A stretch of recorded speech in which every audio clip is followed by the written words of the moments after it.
All right, welcome back to Western Montana Views. I'm Ryan, Hi, I'm Lee. and today we are going to chat about the war in Ukraine. Yeah, it's a topic that we just haven't touched on because obviously, we're just two bubbas yakking on microphones. Mm-hmm. But we know enough from history and we know enough from um, uh, recent family history. We've known a lot of veterans, we've known a lot of servicemen Mm-hmm. that are still in. I'm a veteran myself, and at some point, after watching all the news about Ukraine, at some point you have to sound off. So, bottom line is Ukraine good, Soviets bad. That's my bottom line. Mm-hmm.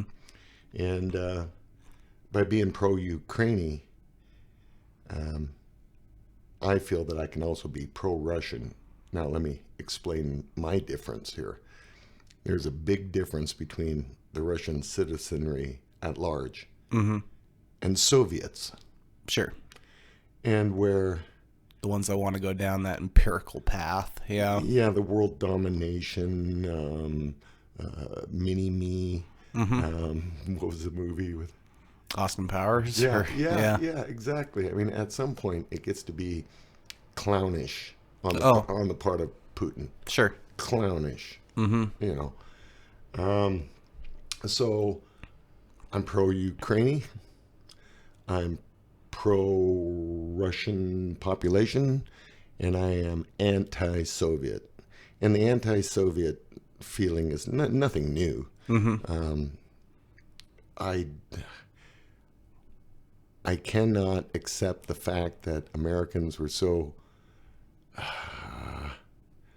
Willing to accept the Cold War was over, or Yeah, I mean, not to speak for you, but yeah, no, I mean, you know where my mind goes. I do. And it's not a good place.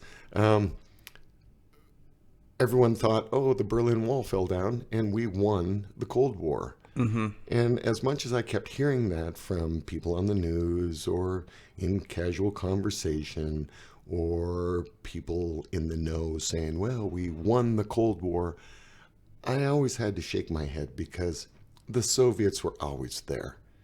It was just a wall that Mm-hmm. came down. Mm-hmm. Symbolically, oh, it's wonderful. Mm-hmm. But if Americans thought that the Cold War was over, Mm-hmm. it just went into the shadows. Yeah, I will say that the Berlin Wall coming down was a major Soviet defeat. Um, I don't know if they had any You could choice. at least travel between the borders, at least between East Germany and West Germany I think that the Russian resources and their after. sophistication so suffered that they had everything to gain by taking down the wall themselves. Yep. But the point was, my point is that the Cold War never went away. The Soviets always were in existence, Sure. and they aren't doing their citizenry any goddamn favors. No, and the thing is, like you mentioned earlier, there's corruption going on as well. Right. Maybe even at a larger scale than even during the Soviet era, as far as funding their military. The current military preparedness and execution of objectives are absolutely nothing like the old Soviets. The current Soviets right now are just so corrupt that they're a paper tiger. Mm-hmm. If it wasn't for their nukes or the threat of using their nukes, this war would have been over a long time ago with a Ukrainian win. Easy. Mm-hmm. Easy. Mm-hmm. I believe that. I believe that should nothing worse happen in Ukraine, that Ukraine will survive. Zelensky will be held up as this icon of this is what you should be. I mean, if you're really dedicated to your cause, you should have a Zelensky attitude about it. Well, he has been exemplary as far as being a role model for his country. Yeah, and He actually is standing side by side with his people. I think the best quote from Zelensky, this whole war was, "I need ammunition, not a ride." Right. I mean, my God, you'd have to have balls. You'd have to truly believe that your military could stand up to it. Right, right. So where are we now? More than a month into it. The war broke out February 23rd. Putin thought that he'd be done in 3 days. Why is it that everyone that knows nothing about war thinks it'll be over so soon? Right. I mean, even the United States, and you can be against the Iraq war or for it or whatever, but it took a while to take Baghdad. It took, at least, several weeks, if not months, right, to take Baghdad Sure. and some of the other bigger cities like Fallujah. And, Sure. Well, they had to take that a couple times. yeah, and they had to retake it a few times. So, Right. I guess my point is, their arrogance, Well, he's delusional. Russian arrogance. He's delusional, and he's not a battlefield commander. Putin is a spook. Right. Always was, always will be. Right. And to me, I appreciate our intelligence network. I know that they're comprised of spooks, but just the idea of spooks just makes my skin crawl, because what they're doing is they manipulate human behavior to their advantage. And you never know how you're caught up in their spook game. You're just a pawn. And it just gives me the heebie-jeebies. But Putin is not a battlefield commander. He's a spook. Mm-hmm. And what happened with Hitler when he thought that he was a battlefield commander.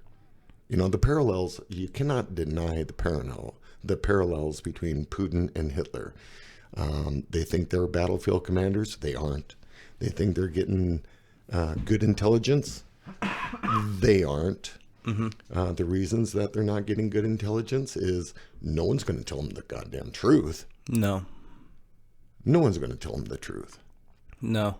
So they keep moving their little pawns around on their table, hunkered down in their bunker, or in a back room with the Kremlin, moving around their little chess pieces, thinking that they're winning the game when they lost it before they broke the pieces and the board out on the table. Yeah, the strategy's flawed from the start. Right. Now, the corruption. Of course, no one wants to tell Putin the truth. I mean, the oligarchs don't want to tell him the truth because they've been tasked with certain aspects of their military-industrial complex, and they're showing him. They're showing Putin at various times, full warehouses of tanks when only the front four work. They're showing all kinds of aircraft, but only a dozen of them are flyable. And low on food, low on ammo, low on just basic supplies. Absolutely. Low on tourniquets. I mean, and the oligarchs are not telling Putin because they have his money. They've been tasked with securing his little pot of gold. Well, they don't want to give that little pot of gold back. No. To Putin. So you got all these oligarchs sitting on top of all of Putin's money thinking, we don't want to give the king back his money. Mm-hmm. So what's going to happen there? Eventually, there's a flashpoint. And just today, what is today's date? The 30th of... It is the 31st. 31st of March.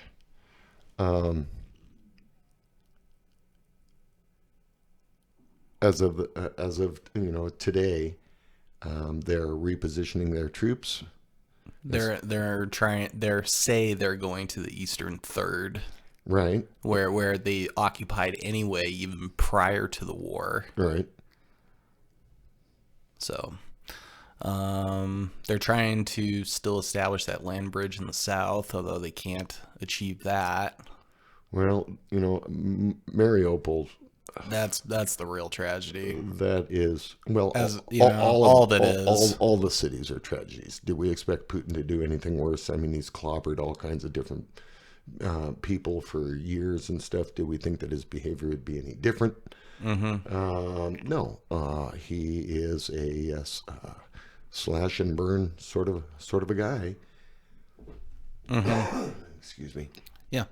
And as of today, they're going to recruit more Russian conscripts to replace or to assist the ones that are currently in battle. We already hear of stories of, Russian troops not obeying orders, turning on each other.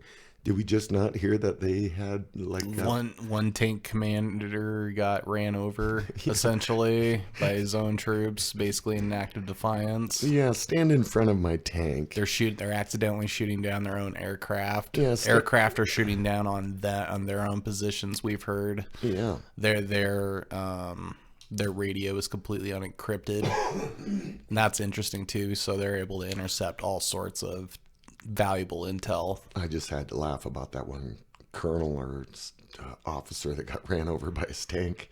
Mm-hmm. I'm a tank driver. I'm sitting in my tank. My commander's standing out in front of my track, and he's giving me an unlawful order, or else he's going to shoot me.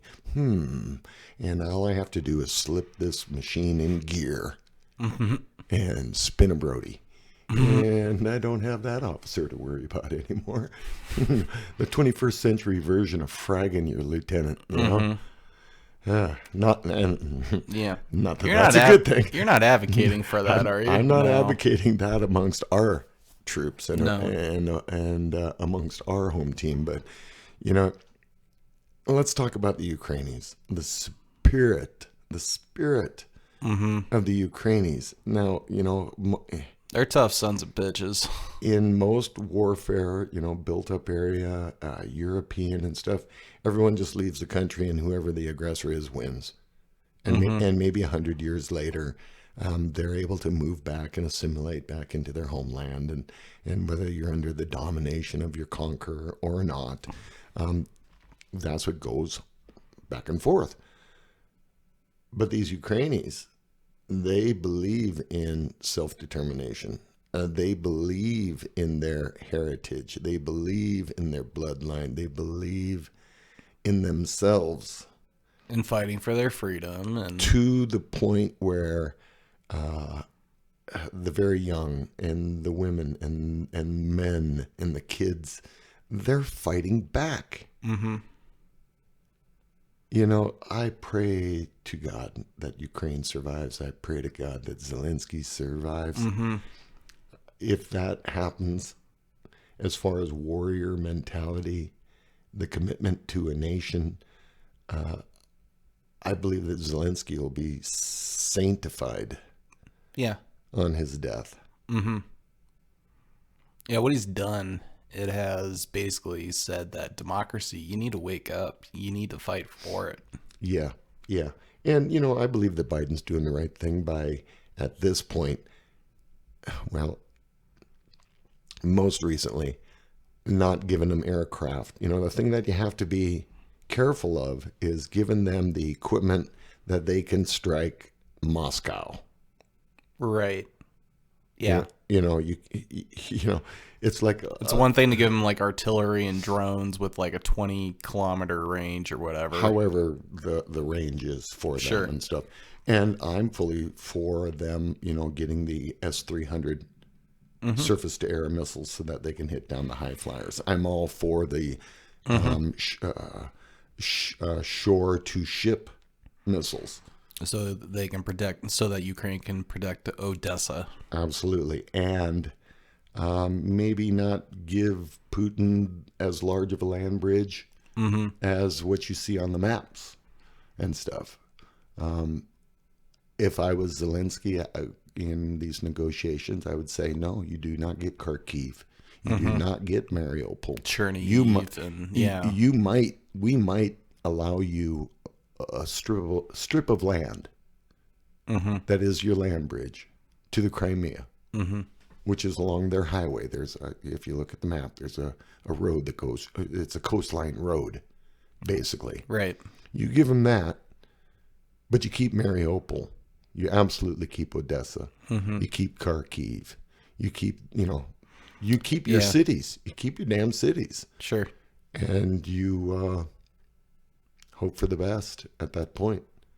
Yeah, it's hard to see how I mean, I can understand Zelensky's position as far as not wanting to give a single inch up, basically. I get that. That's a source of pride. That's a source of country unity that Right. could break apart Right. if you start saying, well, this city's not important enough, or if this area is not important enough. But you have to be realistic in those regions, the Donbass, where it was occupied for 8 years before that. So, it's like, is that another 8 years worth of effort to take it back? Well, I mean, Zelensky has to be realistic in that, aspect. Like, this could go on for a very, very long time. granted. I mean, they will. The Soviets will always keep trying to chew into Ukraine. Before Putin, all the Russians would take vacations in Ukraine. They'd go down to Odessa and be on the beach, and everybody got along pretty good. And then along came a short little spook who had visions of former empires. Sure. I think even Stalin would slap the piss out of goddamn Putin. It's like, if he's not going to slap him for one reason, he would slap him for incompetence. Right. What is going to happen when Putin tells the next 135 young people, 135,000 young people in Russia, well, there's the fire. You're going to walk into it after 30 days of training. 30 days of training. My God. Yeah, that's... My God. And as the fresh troops walk in, the old troops are going to come walking back going, man, don't go there. Right. Don't go there. They already have all kinds of problems with the Russian army. Yeah, the morale problems. Oh, man. They said that today that they were nearly close to rioting. Yeah, up in Chernobyl. Yeah. As they were leaving, well, the plan was to, for the Russians to be leaving the Chernobyl area. I hope I'm pronouncing that right. Chernobyl. Yeah. And just heard on the news about they almost rioted. One of the talking heads said the military almost rioted. Really? Really? Yeah, it's fascinating. It's fascinating. So what does that mean? That they were about to start going against each other? Well, and then what's going to be the 135,000's expectation? Like, oh, we're going to be greeted as liberators once we back up our, people in, Yeah. Ukraine. Like, what, from the Russians' perspective anyway, they're going to go in with false expectations. That's for sure. Yeah. Yeah. With their 30 days of training.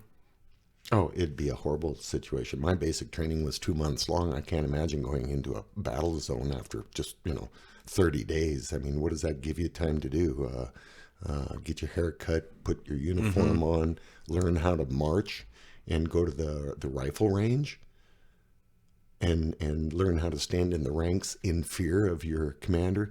And the fact that they have no non-commissioned officer system. Yeah, explain that a little bit more, basically. Well, and I was shocked to hear it from a talking head 4 weeks ago when they had mentioned this. I still can't believe it. They're led by officers. You got privates, which are the lowest ranking form of life in the military. Sure.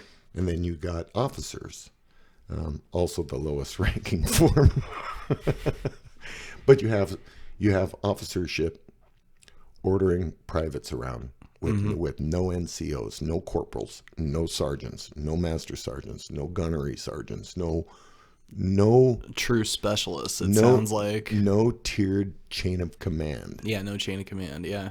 So when you don't have a tiered chain of command, not only can't you work more effectively in smaller units, you are prohibited of taking field advantage and thinking on your own. Let's go back to the paratroopers of D-Day. Okay. They're flying across. They jump out. You might land with someone you know. Mm-hmm. History, has shown that they were all mixed up. The 101st, the 82nd, they were all mixed up. Mm-hmm. Well, what made them effective? Well, they had one mission: kill Germans, kill tanks, kill installations. Mm-hmm. And whether you were one paratrooper or whether you were a group of paratroopers, you had one mission. And that was to kill the enemy. Mm-hmm. Their corporals were sometimes in charge of platoons. Mm-hmm. Their sergeants at times were in charge of companies. We didn't have a lot of officers back then. Mm-hmm. We had way more NCOs. And the NCOs make shit happen. Sure. Without them, an army doesn't move. And if you look at Ukraine and the Russian army, that's a case in point. That's a case in point. Okay, so I'm a private. I'm sitting in a Russian tank. I got 3 or 4 guys there with me with the tank crew. And I really don't want to go to war on this city where my aunt and my uncle live. Sure. I don't want to go. And all my crewmates also have relatives in Ukraine. They don't want to go because they just heard on the phone that Aunt Julia in Kharkiv just got bombed. They don't want to fight. Right. So how do you not fight when you're in uniform and you got 4 or 5 men in a tank? Mm-hmm. You disable it. Right. You shoot up all your ammo at the hillside. First opportunity. Yeah. First opportunity you get, you tweak your radio so that, if you don't like who you're talking to or what you're talking about, you can always say, you're breaking up. Mm-hmm. You're breaking up. I can't hear you. Well, and those comm problems are what's actually getting their generals killed because they're using these cheapo radios basically, and the generals can't get their orders through, so then they have to go to the front and give their orders out. To see what's going on. Yeah, to see what's going on, and then they're getting picked off. Yeah. So it's from a top down. I mean, their military is more of a top down. The officers give the orders, and then the grunts or the privates carry them out, basically. Right.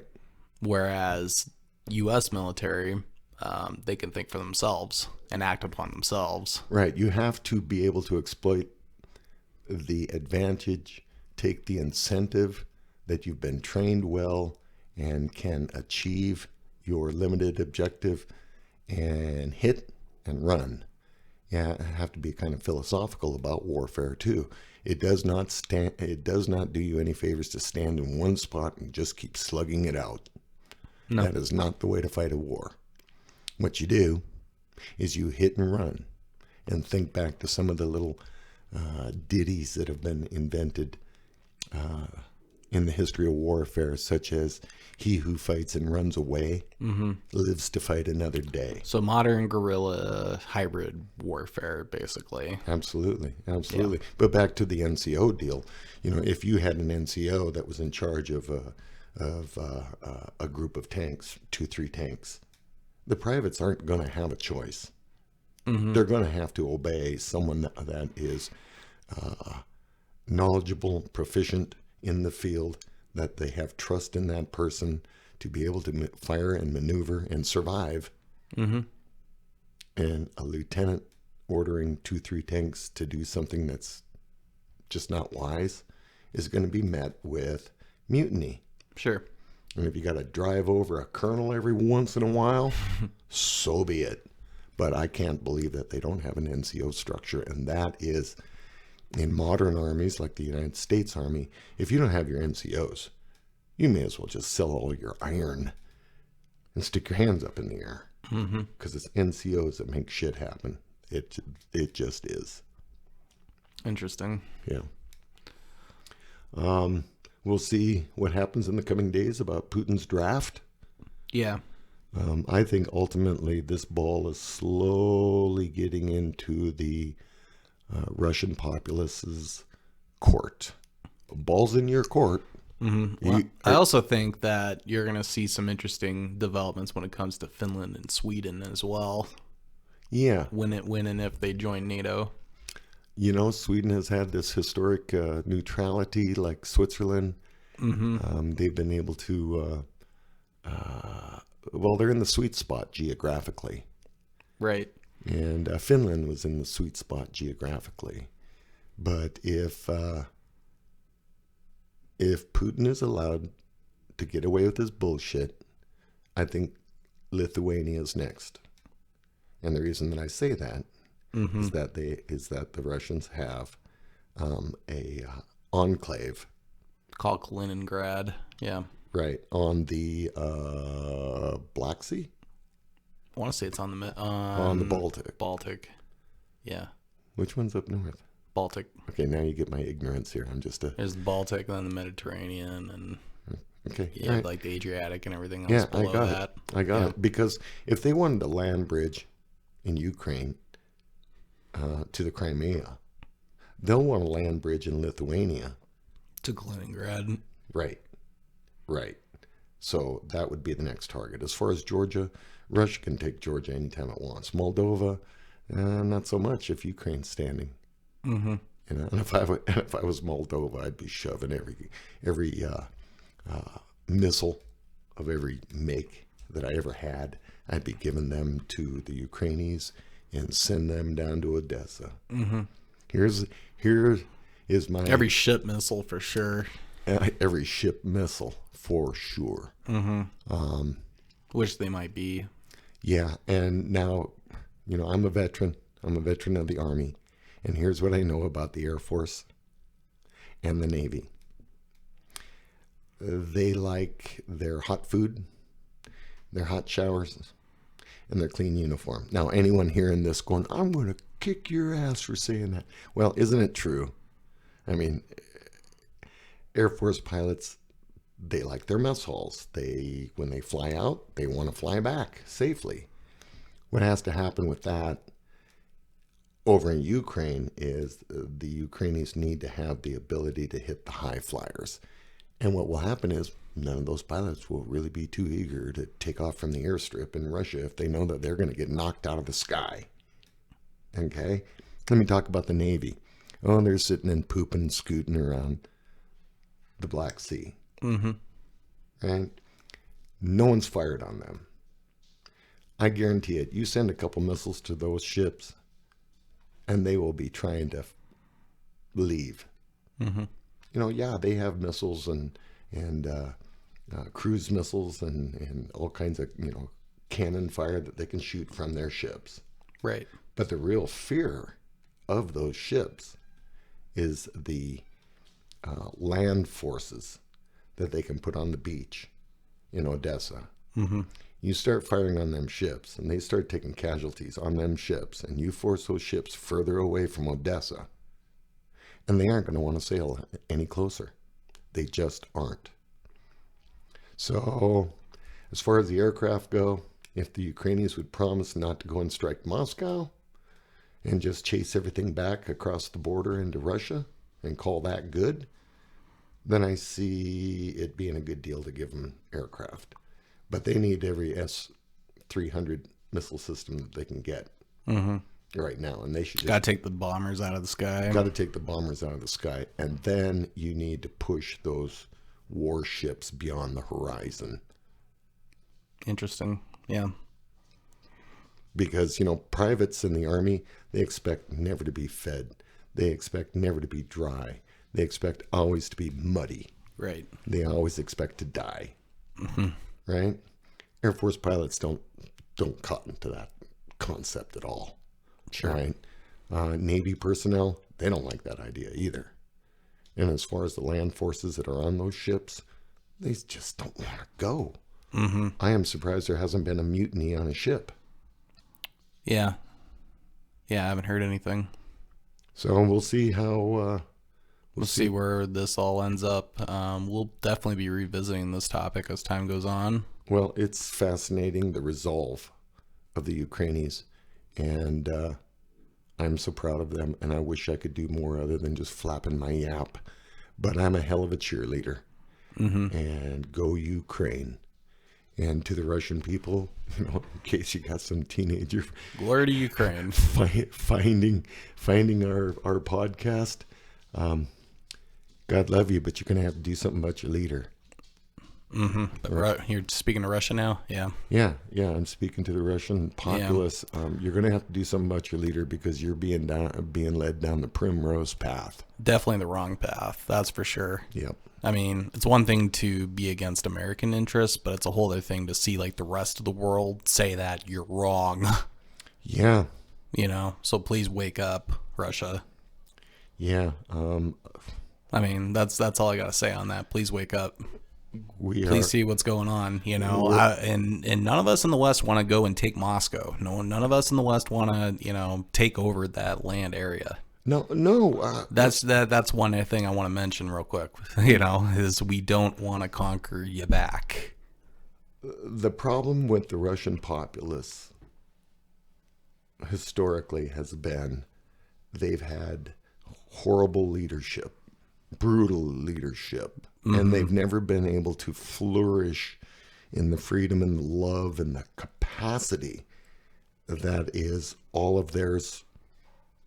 Well, they had imperialism, and then they had communism, and then they're back to imperialism pretty much again. So the Russian population don't want to do that. They just want to raise their kids, sleep at night, and be able to travel and enjoy other societies, other races. They want to cooperate in the world's view. The Soviets, they're like an Austin Power movie. They're interested in world domination. And it's just cliche. No, it totally is. Well, I think we're gonna leave it on that topic. We'll be back though to speak more. We could probably continue with this on for another hour or two even, but it's just we're just gonna Little pieces. do little pieces right now. So this is our first installment based on the Ukraine-Russian war, and Well, I think we all need to pay attention to it. And, if you just had enough of it and can't watch anymore, I understand that. But, I mean, you're living in history. You're living it right now. You should pay attention. I agree. You should pay attention to world events. Let's end on that note. Let's, Wait, can't end yet. I have to say, Sure. Go Ukraine. Go Ukraine. Glory to Ukraine. All right. Peace out, everybody. Thank you for listening to Western Montana Views. Please like and subscribe if you're on YouTube, and we'll chat with you later. All right. Bye.